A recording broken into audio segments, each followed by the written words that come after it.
Shalom, Deus te abençoe, ótimo dia para nós. Bora para a leitura de mais um capítulo. Hoje, capítulo 26 de 1 Samuel. Pega aí então sua caneta, marca texto, sua Bíblia e bora para a leitura de hoje. Deus, nós queremos agradecer ao Senhor porque temos a oportunidade de crescer em conhecimento, em maturidade, em aprendizado. Quanta coisa o Senhor deixa para nós através da Tua palavra e nós sabemos que somos privilegiados por viver esse tempo. O Senhor tem liberdade para falar conosco e nos conduzir nesse momento. Ensina-nos, Pai, nós desejamos aprender a absorver. Em nome de Jesus, amém e amém. 1 Samuel capítulo 26 diz assim para nós: outra vez Davi deixa de matar Saul. Versículo 1. Alguns moradores de Zif foram a Gibeá e contaram a Saul que Davi estava escondido no monte Áquila, em frente de Gesimom. E então Saul partiu imediatamente para o deserto de Zif com 3.000 dos melhores soldados de Israel, a fim de procurar Davi. Olha aí de novo. E eles acamparam no monte Áquila, em frente de Gesimom. Davi estava no deserto e ouviu dizer que Saul tinha vindo atrás dele. Aí ele enviou alguns espiões e ficou sabendo que Saul de fato estava ali. Imediatamente foi até lá e encontrou o lugar onde dormiam Saul e Abner, filho de Ner, comandante do seu exército. Saul dormia dentro do acampamento e os seus soldados acampavam em volta dele. Então Davi perguntou ao heteu Aimeleque e a Abissai, cuja mãe era Zeruia e cujo irmão era Joabe: quem de vocês vai comigo ao acampamento de Saul? Eu vou, respondeu Abissai. E assim naquela noite Davi e Abissai entraram no acampamento de Saul e o encontraram dormindo no centro do acampamento, com a sua lança fincada no chão, perto da sua cabeça. Abner e os soldados dormiam em volta de Saul. Então Abissai disse a Davi: essa noite Deus colocou seu inimigo nas suas mãos. Agora deixe que eu atravesse Saul com a lança dele e o espete no chão com um só golpe. Não precisarei dar dois. Mas Davi respondeu: não o mate, pois o Senhor Deus castigará quem levantar a mão para matar o rei que ele escolheu. Tão certo como o Senhor Deus está vivo, assim ele mesmo matará Saul, seja quando chegar o seu dia de morrer, seja numa batalha. Uau! Olha só que palavra. Versículo 11. O Senhor me livre de levantar a mão contra quem ele escolheu como rei. Vamos pegar o jarro de água e a lança dele e vamos embora.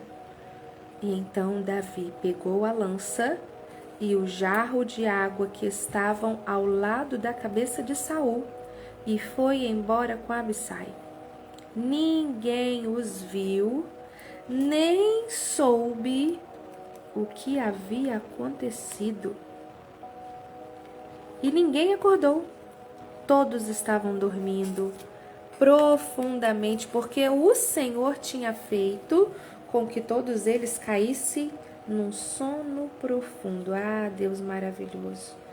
Por isso, gente, que eu falo, nada é por acaso, nada é por acaso. Entender da soberania de Deus é entender que as coisas acontecem porque Ele permite, porque Ele proporciona, porque Ele conduz, porque Ele faz.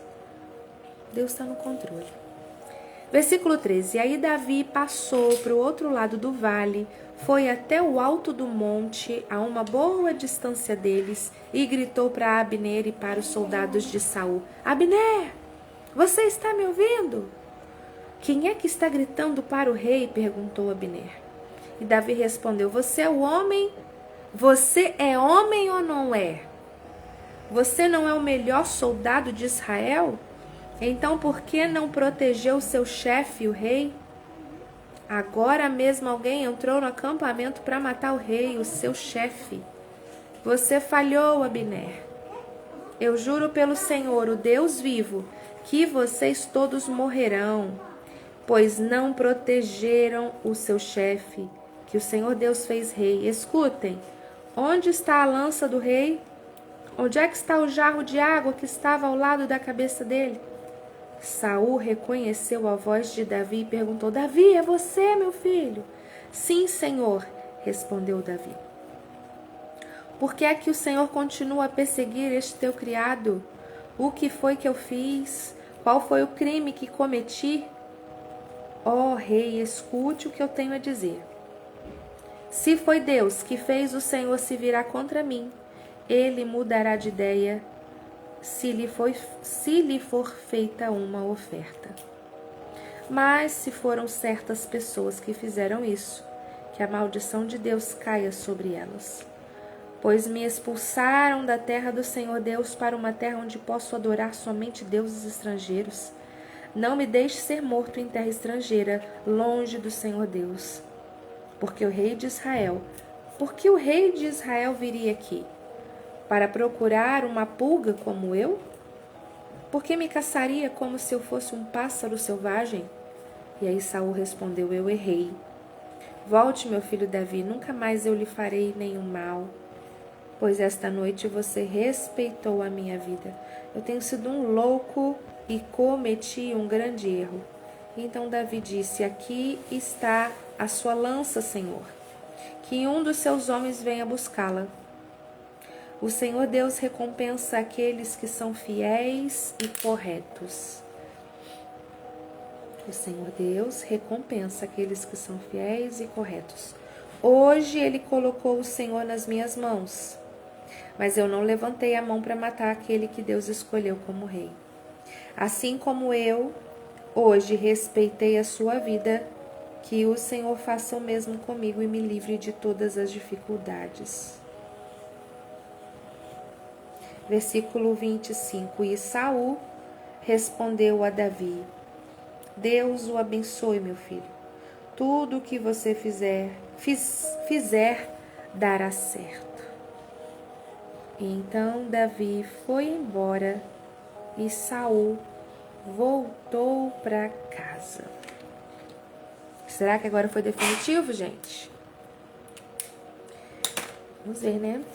Pai, nós queremos agradecer ao Senhor por essa leitura, agradecer ao Senhor por esse ensinamento, sempre aprendendo através de Ti. Gratidão, Senhor, por nos ensinar, por nos fazer aprender e crescer, por trazer sobre nós um amadurecimento, por nos levar para um outro nível, que o Senhor tenha liberdade para nos conduzir, que possamos estar dispostos a aprender, para Te entregar com excelência e nos apresentar com excelência, para que o Senhor veja em nós oportunidade de sermos instrumentos bons em Tuas mãos. Não queremos fazer as coisas de qualquer jeito, nem Te servir com o mínimo. Se para Te exaltar com excelência precisamos nos capacitar para estar em lugares altos, assim seja feito em nós, para que o Senhor seja honrado onde quer que estejamos. Porque conforme aquilo que o Senhor tem para nós e nos dispomos a Ti, que venhamos fazer da melhor forma, sempre o melhor, o que colocar em nossas mãos. Obrigada, Pai. Amém e amém.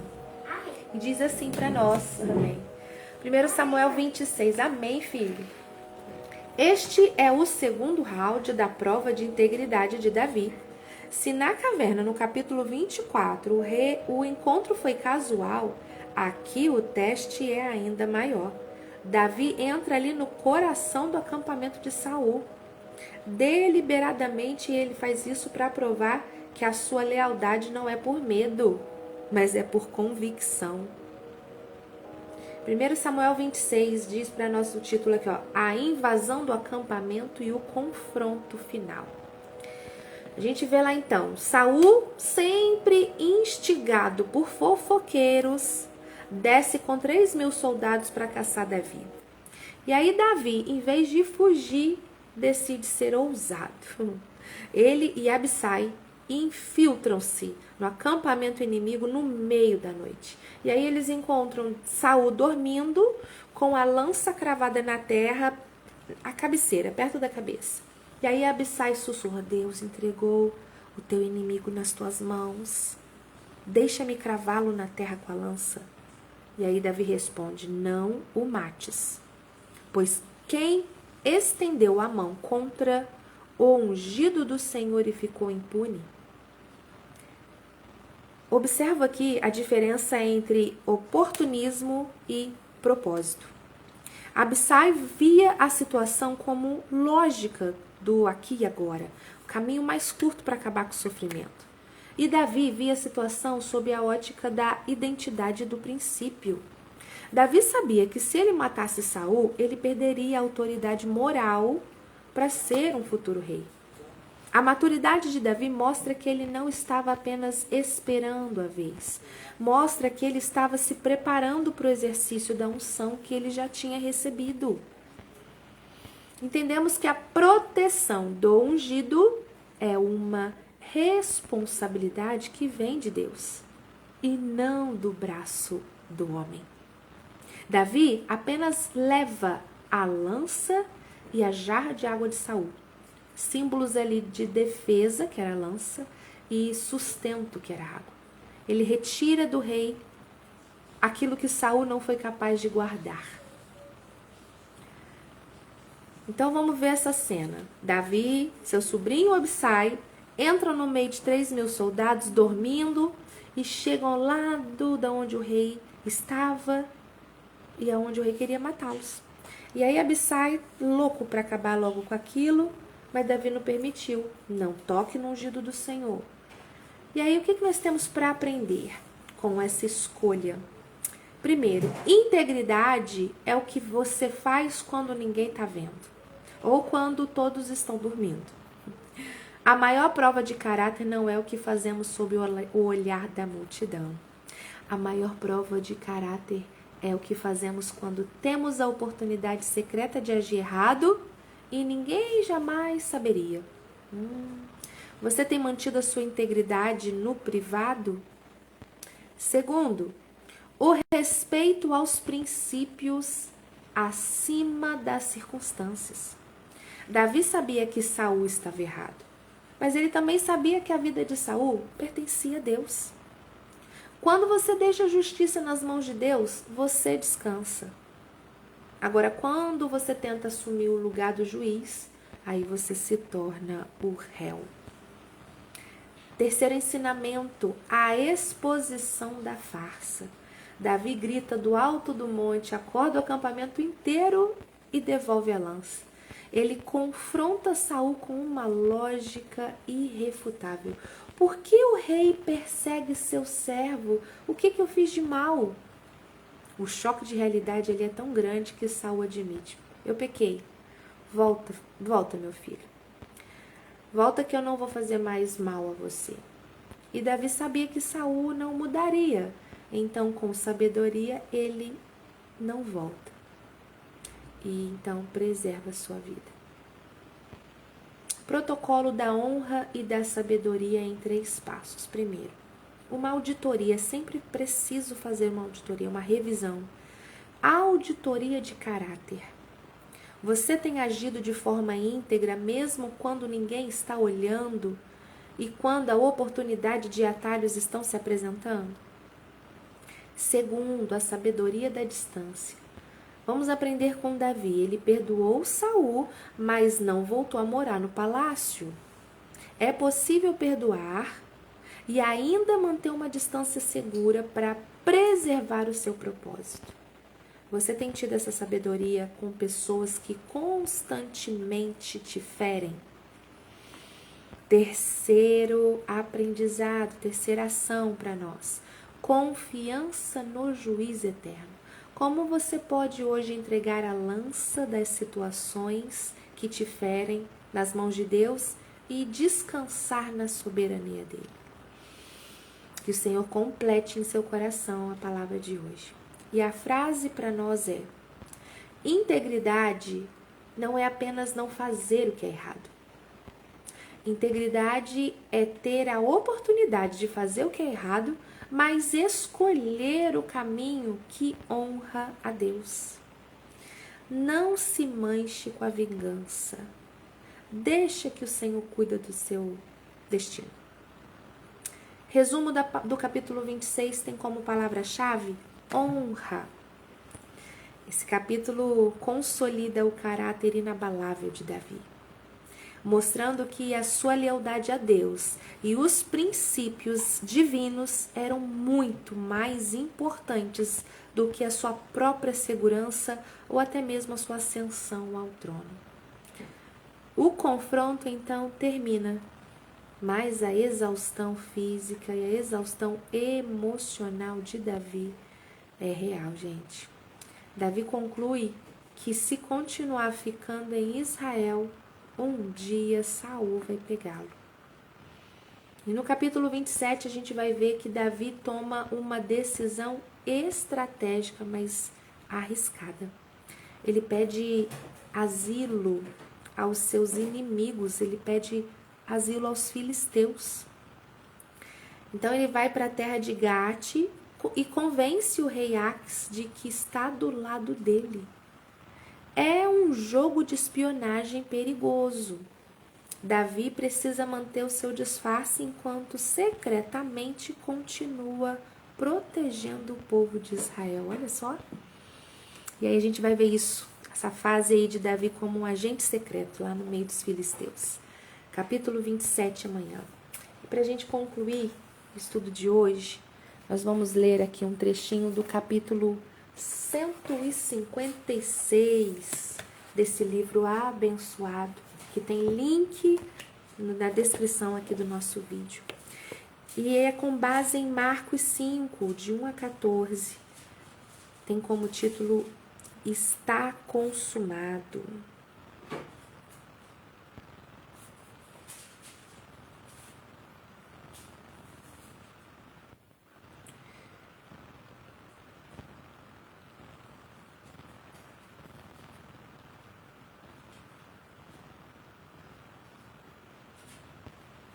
Tenho a sensação de que eu já li isso aqui.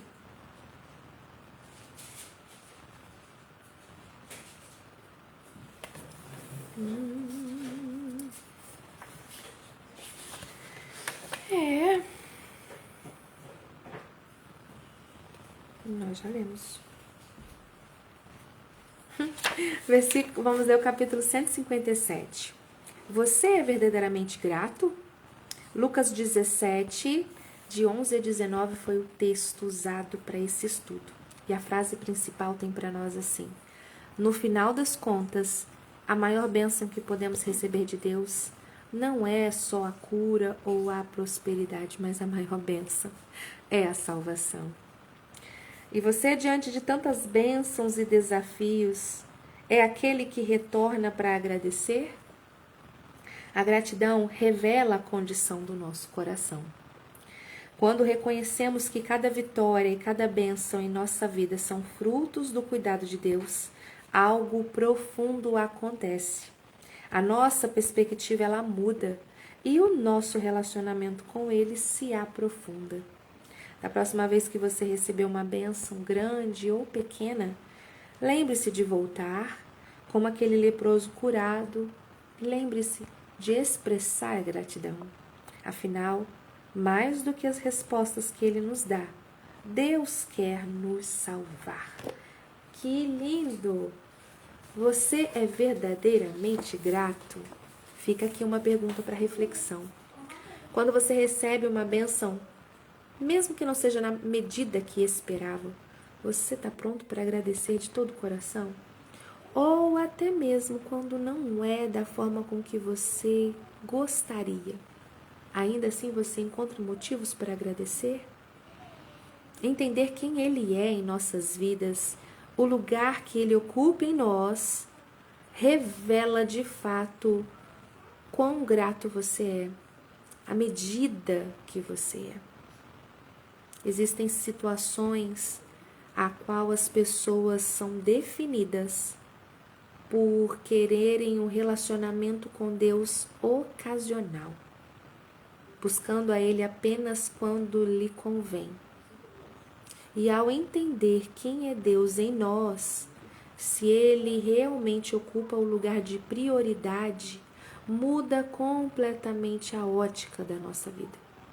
Você entende quem Ele é, quem Ele representa, o lugar dele, e aí, consequentemente, Ele tendo esse lugar de prioridade e honra, você sempre vai ter palavra de gratidão. Você sempre vai ter o que agradecer. E com toda certeza vive intensamente uma vida agradecida pelo que Ele já fez. E consequentemente tudo mais o que Ele vai fazer, você está nele pelo que Ele é, não pelo que Ele pode fazer. Que você seja verdadeiramente grato e deixe o Senhor ocupar o lugar dele, a qual realmente pertence. Entregue toda a vida nas mãos do Senhor e deixa Ele como prioridade no seu ser. Que o Senhor te abençoe e te guarde. Tenha uma semana abençoada. Eu espero você amanhã para a leitura de mais um capítulo em nome de Jesus. Fica com Deus e um ótimo dia. Tchau.